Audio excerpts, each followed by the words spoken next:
మాట్లాడే చిలుక. అనగనగా కైలాపూర్ అనే గ్రామంలో సూరయ్య అనే వ్యక్తి తన ఇద్దరు కొడుకులు కోడళ్లతో ఉమ్మడి కుటుంబంగా కలిసి ఉంటున్నారు. అయితే సూరయ్య తనకు ఉన్న 2 ఎకరాల పొలాన్ని ఇద్దరు కొడుకులకు సరిసమానంగా పంచడంతో వారిద్దరూ పొలాన్ని సాగు చేసుకుని కుటుంబం పోషణ చేస్తారు. ఇక సూరయ్య పెద్ద కొడుకైన గోవిందులకు ఒక గారాల కూతురుంది. ప్రస్తుతం ఆమెకు 14 ఏళ్లు. అలానే చిన్న కొడుకైన కమల్ భార్య 5వ నెల కడుపుతో ఉంది. ఈ విధంగా వారంతా కలిసి ఒకే ఇంట్లో ఉన్నా కూడా వారి మధ్య బంధాలు అనేవి అంత బలంగా లేవు. కాకపోతే గోవిందులు కూతురైన గౌరీ మాత్రమే మంచి హుషారుగా ఉంటుంది. తాతయ్య, ఒంటరిగా కూర్చుని ఏం ఆలోచిస్తున్నారు? ఈ ఇంట్లో నా గురించి ఎవరైనా పట్టించుకునే వాళ్ళున్నారంటే అది నువ్వు మాత్రమే తల్లి. అబ్బో, నన్ను ఇంతలా ఎత్తేస్తున్నారంటే మీరు దేని గురించో బాధపడుతున్నారనిపిస్తోంది. నువ్వు సరిగ్గా చెప్పావు తల్లి. మనమంతా కలిసి ఒకే ఇంట్లో ఉంటున్నామనే కాని తరగలేనంత దూరంగా ఉన్నట్టు అనిపిస్తుంది. మీరు దాని గురించి ఏం ఆలోచించకండి తాతయ్య. మన వాళ్ళ గురించి తెలిసిందే కదా. ముందు మీరు మందులు వేసుకోండి అని గౌరీ స్వయంగా సూరయ్య కోసం మందులు తీసుకొచ్చి ఇస్తుంది. అయితే గౌరీ మాట్లాడే మాటలు సూరయ్యకు కాస్త ఊరటగా అనిపిస్తాయి. మరోవైపు గోవిందులు తన పొలంలోకి ఎరువులు తీసుకోవడం కోసం దుకాణం వద్దకు వెళ్తాడు. ఆ సమయంలో తనకు కావలసిన ఎరువులు తీసుకుని వాటికయ్యే డబ్బులు ఇచ్చేస్తాడు. గోవిందులు, మొన్న మధ్య అరువు కింద మీ తమ్ముడు ఎరువులు తీసుకుని వెళ్ళాడు. కొంచెం ఆ డబ్బుల గురించి ఒక మాట మీ తమ్ముడితో చెప్పు. అసలు నేనెందుకు చెప్పాలి? నువ్వు గాని అడిగి అరువు ఇచ్చావా? కావాలంటే నువ్వే వెళ్ళి అడుగు. ఇంత చిన్నదానికి ఎందుకలా చిర్రెక్కిపోతున్నావు? గోవిందులు, మీరంతా కలిసి ఒకే ఇంట్లో ఉంటున్నారు కదా అని ఒక మాట చెప్పమన్నానంతే. మళ్ళీ నన్ను ఎప్పుడు వాడి విషయంలో ఏం అడగద్దు అని గోవిందులు అక్కడి నుండి వెళ్లిపోతాడు. మరోవైపు కమల్ తన భార్య అయిన పద్మకు పళ్ళు తీసుకుని వస్తాడు. నిజానికి కమల్ కు తన భార్య అంటే చాలా ఇష్టం. ఆమె కోసం కమల్ ఏదైనా చేస్తాడు. దాంతో ఆమె గర్భవతిగా ఉండడం వల్ల జాగ్రత్తగా చూసుకుంటున్నాడు. అబ్బా చాలండి, ఇప్పటికే నా కడుపు నిండిపోయింది. అసలు ఇన్ని పళ్ళు ఒకేసారి ఎవరైనా తింటారా? ఈ సమయంలో నువ్వు మంచిగా తినాలి పద్మ. త్వరలో నా వారసుడు ఈ ఇంట్లోకి రాబోతున్నాడు కదా, కాబట్టి వాడు బలంగా ఉండడం కోసం నువ్వు తినాలి. అవును, మరి మీ నాన్నగారు ఇచ్చిన 2 ఎకరాల పొలం కోసం నా బిడ్డ ఈ భూమి మీదకి రావాలి కదా. నాకైతే ఈ ఇల్లు 2 భాగాలుగా చేసేసి విడివిడిగా ఉండడం మంచిది అనిపిస్తుంది. నువ్వు చెప్పింది నిజమే పద్మ, కానీ ఇప్పుడున్న పరిస్థితులు ఇవన్నీ ఎందుకు చెప్పు?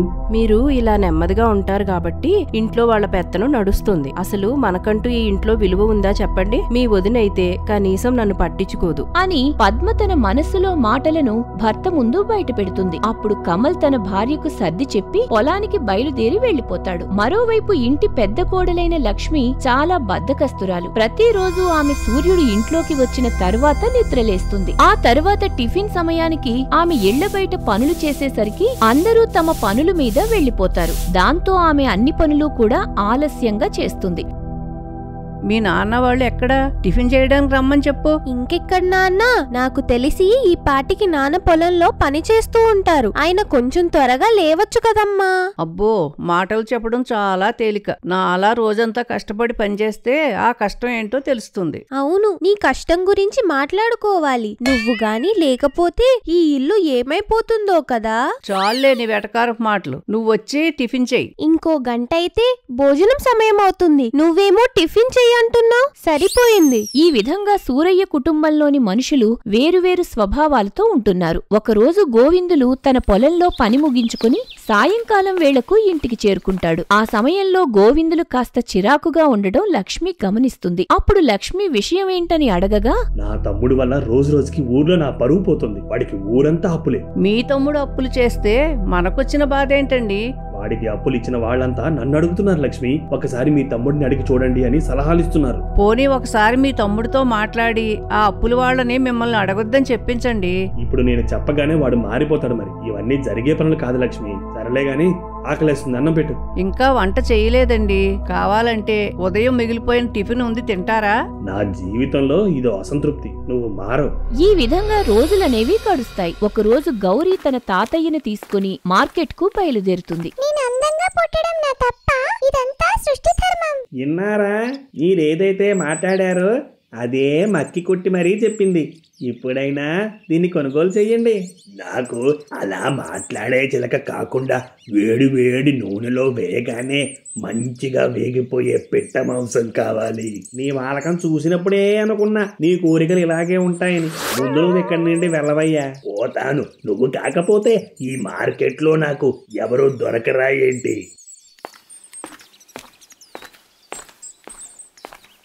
రండి బాబు రండి, నేనే మాట్లాడే చిలుకను. ఒకసారి నా ప్రతిభను చూసి కొనుగోలు చేయండి. ఆ చిలుక మాటలకు గౌరీ ఆసక్తురాలై తన తాతయ్యతో కలిసి మాట్లాడే చిలుక వద్దకు వస్తుంది. ఏమయ్యా, నిజంగానే ఈ చిలక మాట్లాడుతుందా? ఇప్పుడే దాని మాటలు విన్నారు కదా పెద్దయ్యా. ఈ చిలక మామూలు చిలక కాదు. మనం ఏదైనా మాట్లాడితే అది తిరిగి చెప్పడమే కాదు, ఇంకొన్నిసార్లు స్వతహాగా ఆలోచించి మనతో మాట్లాడుతుంది. అలాగైతే నేను ఒకసారి పరీక్షించి చూడనా? మాట్లాడు తల్లి. నీ మాటలు చిలక నోటి నుండి రావడం విను. హాయ్ హాయ్, నువ్వు భలే అందంగా ఉన్నావు. నాకు నిన్ను ముద్దు పెట్టుకోవాలనుంది. నువ్వు భలే అందంగా ఉన్నావు. నాకు నిన్ను ముద్దు పెట్టుకోవాలనుంది. అలా గౌరీ కాసేపు చిలుకతో సమయాన్ని గడిపిన తరువాత అది బాగా నచ్చడంతో దాన్ని తీసుకోమని తాతయ్యను కోరుతుంది. అయితే మనవరాలు కోరికను కాదనలేక ఆ వ్యక్తి చెప్పిన రేటుకి డబ్బులు ఇచ్చి మాట్లాడే చిలుకను కొనుగోలు చేస్తాడు. ఆ సమయంలో గౌరీ మాట్లాడే చిలుక విషయంలో చాలా సంతోషపడుతుంది. అలా వారిద్దరూ తమ ఇంటికి చేరుకున్న తర్వాత ఇంటి నడి మధ్యలో పంజరాన్ని పెడతారు. అదే సమయంలో పద్మ అక్కడికొచ్చి చిలుకను చూస్తుంది. ఇక్కడ ఇంట్లో ఉన్న వాళ్ళకే దిక్కులేదు గాని మళ్ళీ ఇంకొక జీవి అవసరమా? పైగా దానికి తిండి దండగా.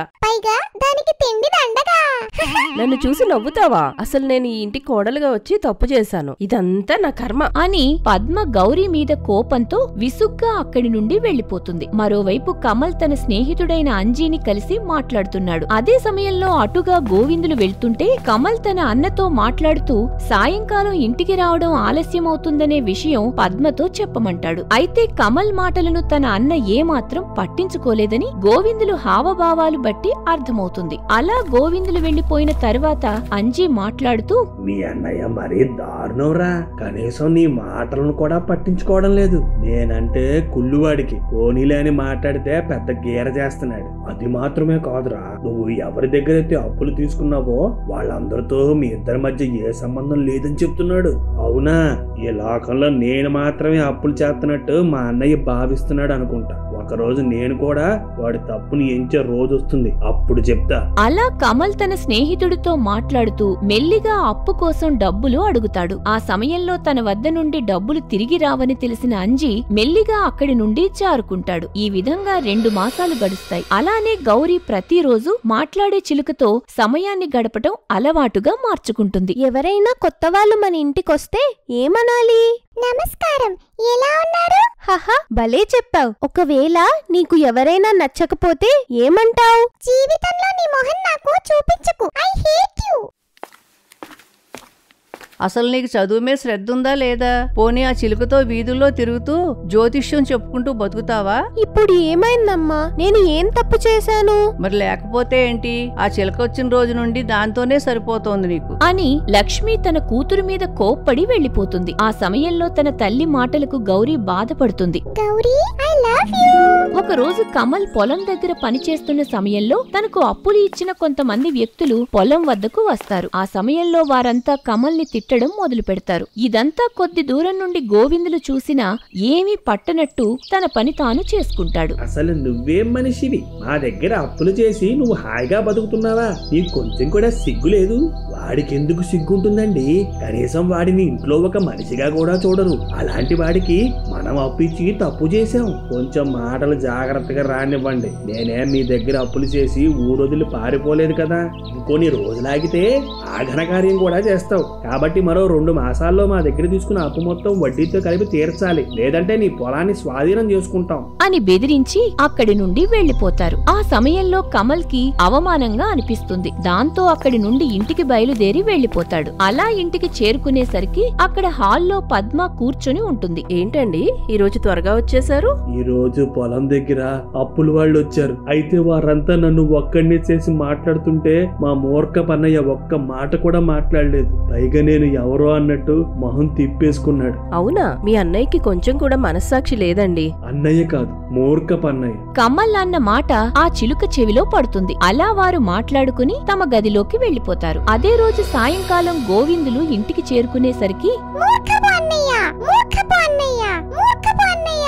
చిలుక పదే పదే అలా మాట్లాడడం గోవిందులకి కోపాన్ని రప్పిస్తుంది. ఇంతలో కమల్ కూడా అక్కడికి వచ్చి ఆ మాటలు విని నవ్వుకుంటాడు. దాంతో తన తమ్ముడు కావాలనే చిలుకకు ఆ మాటలు నేర్పాడని గోవిందులు భావిస్తాడు. నీకు నా ముందు ధైర్యంగా మాట్లాడే దమ్ము లేక ఆ చిలకతో మాట్లాడిస్తున్నావా? నేను మాట్లాడించడం ఏంటి? తెలియకుండా మాట్లాడుకో. మరి నువ్వు అనకపోతే ఆ చిలక ఎందుకు అలా మాట్లాడుతుంది? బహుశా ఉదయం నీకు జరిగిన అవమానానికి ఇలా ప్రతీకారం తీర్చుకున్నావా? అవును, ఆ మాట నేనే అన్నాను. ఇప్పుడు ఏం చేస్తావు? అలా వారిద్దరి మధ్య గొడవ మొదలవుతుంది. ఇంతలో వారి కేకలు విని అందరూ హాల్లోకి వస్తారు. రేయ్, మీరు అలా గొడవ పడితే బయట వాళ్ళు ఏమనుకుంటారు? నీ ముద్దుల కొడుకు వల్ల ఇదంతా మొదలైంది. అసలు వాడితో కలిసి ఇంట్లో ఉండడం నా కర్మ. నాకు వేరే గతి లేక ఇక్కడ ఉండడం లేదు. నేను కూడా ఈ ఇంటి వారసుడినే. బహుశా మనల్ని ఇంట్లో నుండి పంపించేయాలని పథకం వేసినట్టున్నారండి. తల్లి పద్మ, నువ్వు కూడా ఏంటమ్మా? మరి లేకపోతే ఏంటి మావయ్య? మేమంటే ఎవ్వరికీ కూడా ఇష్టం ఉండదు. భవిష్యత్తులో నాకు పుట్టబోయే బిడ్డ ఈ ఇంట్లో పెరుగుతాడంటే భయంగా ఉంది. ఆ రోజు వారంతా ఒకరినొకరు మాటలు అనుకుని వెళ్లిపోతారు. ఆ సమయంలో సూరయ్య ఒంటరిగా నిలబడి అవన్నీ తలుచుకుని బాధపడతాడు. ఆ మరుసటి రోజు గోవిందులు పొలానికి వెళ్లే ముందు మాట్లాడే చిలుక వద్దకు వస్తాడు. ఆ సమయంలో అక్కడ ఎవ్వరూ లేకపోవడంతో నేను చెప్పే మాటలు శ్రద్ధగా విను. నా తమ్ముడు రాగానే అప్పు చేసి పప్పు కూడా అనాలి, సరేనా? అని గోవిందులు పదే పదే ఆ మాటను చిలుకకు నేర్పిస్తాడు. నిజానికి తన తమ్ముడి మీద ఉన్న కోపాన్ని ఈ విధంగా తీర్చుకోవాలని గోవిందులు భావిస్తాడు. ఆ తర్వాత కాసేపటికి కమల్ ఇంటి నుండి బయలుదేరే సమయంలో అప్పు చేసి పప్పుకూడు, అప్పు చేసి పప్పుకూడు. అది ఖచ్చితంగా మా అన్నయ్య పనే. ఆ రోజు నుండి వారి మధ్య దూరం మరింత పెరుగుతుంది. మరోవైపు ఇచ్చిన గడువులోపు అప్పులు ఎలా తీర్చాలా అని కమల్ ఆలోచనలో పడతాడు. అలానే ఇంట్లో పరిస్థితుల వల్ల గౌరీ మనస్సులో కూడా దిగాలుగా ఉంటుంది. అప్పుడు ఒకసారి తన తాతయ్య వద్దకు వెళ్లి మాట్లాడుతుంది. తాతయ్య, అసలు నాన్నకి బాబాయ్కి ఏంటి గొడవలు? గొడవలంటూ ఏం లేవు తల్లి. నిజానికి వారిద్దరూ చిన్నప్పుడు కలిసిమెలిసి భలే సరదాగా ఉండేవారు. ఎప్పుడైతే పెళ్లిళ్ళయ్యి వేరువేరుగా బ్రతకడం మొదలు పెట్టారో కంటికి కనిపించని దూరం పెరిగింది. నాకైతే వారిద్దరూ కలిసి ఉంటే చూడాలనుంది తాతయ్య. ఒకవేళ మనం తెచ్చిన ఆ మాట్లాడే చిలుక వల్ల ఈ గొడవలు పెద్దవవుతున్నాయేమో కదా? అదేం లేదు తల్లి, కాలం ఖచ్చితంగా వారిని ఒక్కటి చేస్తుంది. నువ్వేం దాని గురించి ఆలోచించి మనస్సు పాడు చేసుకోకు. సూరయ్య మాటలు గౌరీకి కాస్త ఊరటను ఇస్తాయి. ఒకరోజు పద్మకు ఉన్నట్టుండి కడుపులో నొప్పి రావటం మొదలవుతుంది. ఆ సమయంలో పద్మ గదిలో నుండి బయటకు రాలేక సాయం కోసం పిలుస్తుంది. కాకపోతే ఇంట్లో లక్ష్మి మాత్రమే ఉంది. అది కూడా ఆమె వంటగదిలో పనిచేస్తూ ఉంటుంది. ఎప్పుడైతే పద్మ మాటలు చిలుక చెవిలో పడతాయో లక్ష్మికి కూడా వినపడేలా అమ్మా, ఎవరైనా సాయం చేయండి, నొప్పి. అబ్బబ్బా, ఈ చిలుక బాధ ఎక్కువైపోయింది. అసలు దాని బాధ ఏంటో అర్థం కాదు అని లక్ష్మి వంటగదిలో నుండి చిలుక వద్దకు రాగా పద్మ మాటలు వినపడతాయి. వెంటనే కంగారుగా గదిలోకి వెళ్లి చూడగా అక్కడ పద్మ ఇబ్బంది పడుతుంది. అప్పుడు పద్మ పరిస్థితి అర్థం చేసుకుని ఆమె మందులు ఇస్తుంది. ఆ మందులు వేసుకున్న తర్వాత కాస్త ఉపశమనంగా ఉంటుంది. ఇప్పుడు ఎలా ఉంది పద్మ? ఈ సమయంలో ఇలాంటి నొప్పులు మామూలే పద్మ. నువ్వేం కంగారు పడకు. ఆ రోజు ఎందుకో లక్ష్మి ఒక పెద్ద తరహాలో మంచి మాటలు చెబుతుంది. అలానే ఎప్పుడూ బద్ధకంగా పనిచేసే లక్ష్మి పద్మ కోసం వేడివేడిగా పాలు కాచుకుని తీసుకొస్తుంది. అదంతా పద్మకు కాస్త ఆశ్చర్యాన్ని కలిగిస్తుంది. ఈ విధంగా రోజు మొత్తం ఇద్దరూ కలిసి సరదాగా సమయాన్ని గడుపుతారు. అదే సమయంలో బయట నుండి వచ్చిన సూరయ్య వారిద్దరినీ చూసి సంతోషిస్తాడు. మరోవైపు కమల్ అప్పులు ఎలా తీర్చాలా అని సతమతమవుతున్నాడు. మరో 2 వారాల్లో అప్పు మొత్తం తీర్చకపోతే నా పొలాన్ని స్వాధీనం చేసుకుంటారా? అప్పుడు నేను నా భార్య రోడ్డు మీద పడాల్సి వస్తుంది. నీ పరిస్థితి నాకు అర్థమైందిరా. పోనీ ఒక్కసారి మీ అన్నయ్యని సాయం అడిగి చూడొచ్చు కదా. మా అన్నయ్య నాకేం సాయం చెయ్యడురా. ఇప్పుడు ఏం చేయాలో అర్థం కావట్లేదు.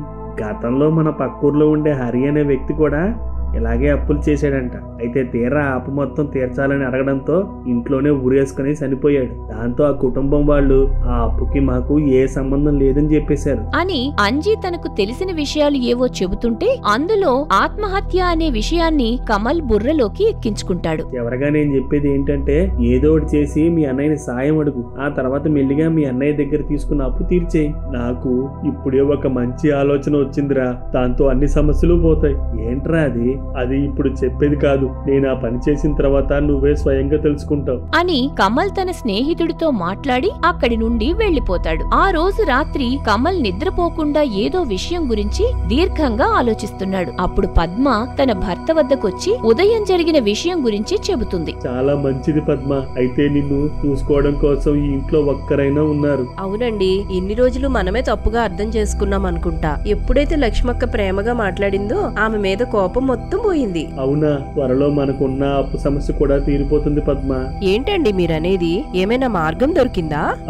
ఒక మంచి మార్గం కనిపించింది పద్మ. ఇకపై నా వల్ల నీకు నీ కడుపులో పెరుగుతున్న బిడ్డకు ఏ ఇబ్బంది ఉండదు అని కమల్ తన భార్యతో మాట్లాడతాడు. అలా వారం రోజులు గడిచిన తర్వాత కమల్ ఎవరితో చెప్పకుండా ఇంటి నుండి బయలుదేరతాడు. ఆ సమయంలో అక్కడున్న చిలుకతో మాట్లాడుతూ, నేను ఆఖరిసారిగా నీతో మాట్లాడాలనుకుంటున్నా. ఈ రోజు నేను చావబోతున్నాను కాబట్టి నా శవం కోసం ఎక్కడెక్కడ వెతుక్కోకుండా ఊరి చివర ఉండే బావిలో దుక్కి చనిపోతున్నా. ఊరి చివర బావి అని కమల్ చిలుకతో మాట్లాడి అక్కడి నుండి బయలుదేరతాడు. ఆ తర్వాత కాసేపటికి అందరూ తమ పనుల్లో పడతారు. అప్పుడు పద్మ కంగారుగా హాల్లోకి వచ్చి కమల్ గురించి అడుగుతుంది. ఎందుకంత కంగారు పడుతున్నావు పద్మ?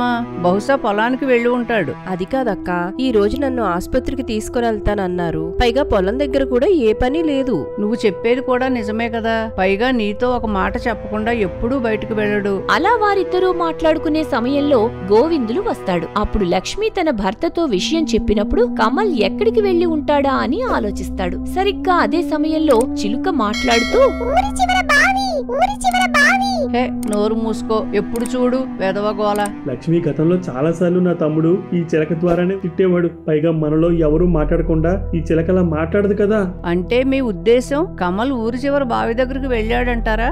మీరు ఇక్కడే ఉండండి లక్ష్మి, నేను వెళ్లి చూసొస్తాను అని గోవిందులు ఇంటి నుండి బయలుదేరతాడు. మరోవైపు జనసంచారం తక్కువగా ఉండే దారి గుండా కమల్ ముందుకు వెళ్తాడు. అలా చివరిగా పాడుబడిన బావి వద్దకు చేరుకుంటాడు. అయితే ఊరి చివర బావి అవ్వడం వల్ల ఆ చుట్టుపక్కల మనుషులు ఎవ్వరూ ఉండరు. ప్రస్తుతం నా ముందున్న దారి ఇది మాత్రమే. నేను ఇలా చేయడం తప్పని నాకు తెలుసు, కానీ ఏం చెయ్యని నిస్సాయ స్థితిలో ఉన్నాను. ఆ సమయంలో కమల్ తన వాళ్ళని తలుచుకుంటూ, మరీ ముఖ్యంగా పుట్టబోయే బిడ్డను తలుచుకుని కంటదడి పెట్టుకుంటాడు. కాకపోతే చనిపోయేంత ధైర్యం కమల్ కి లేదు. అప్పుడు కళ్ళు మూసుకుని బావిలోకి దూకాలని భావిస్తాడు.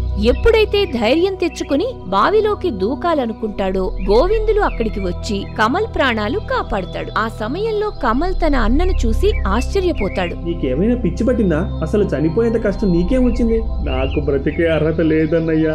నేను చేసిన అప్పుల కారణంగా అందరికీ ఇబ్బందులు జరుగుతున్నాయి. దానికి చావొక్కటే పరిష్కారమా? ఏదైనా ఉంటే నాతో చెప్పాలి కదా అని గోవిందులు తన తమ్ముడిని మందలిస్తూ మాట్లాడతాడు. నీ అప్పులని నేను తీరుస్తాను. ఆ తర్వాత మెల్లిగా నీకు కుదిరినప్పుడు నాకు డబ్బులు ఇచ్చేయి. కాకపోతే దానికి ఒక షరతు ఉంది.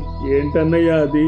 నువ్వు మళ్ళీ జీవితంలో ఎవరి దగ్గర అప్పులు చేయకూడదు. అలాగే నన్ను మూర్ఖపన్నయ్య అనడం మానేయాలి. ఆ మాటకు కమల్ చిన్నగా నవ్వుకుంటాడు. ఆ తర్వాత కమల్ ని తీసుకుని తిరిగి మళ్లీ ఇంటికి బయలుదేరుతాడు. అలా ఇంటికి చేరుకున్న తర్వాత కమల్ ని చూసి వారంతా సంతోషిస్తారు. ఇక మరుసటి రోజు గోవిందులు తన తమ్ముడి అప్పు మొత్తం తీర్చేస్తాడు. ఆ రోజు నుండి వారంతా కలిసిమెలిసి ఒక మంచి కుటుంబంగా ఉంటారు. దాంతో సూరయ్య చాలా సంతోషపడతాడు. ఒక విధంగా మాట్లాడే చిలుక వల్ల విభేదాలు ఉన్న కుటుంబంలో అన్ని సమస్యలు తొలగిపోయి ఒక ఉమ్మడి కుటుంబంలాగా ఉంటారు. ఇదంతా చూస్తుంటే నీకేమనిపిస్తుంది చిలక? కలిసి ఉంటే కలదు సుఖం.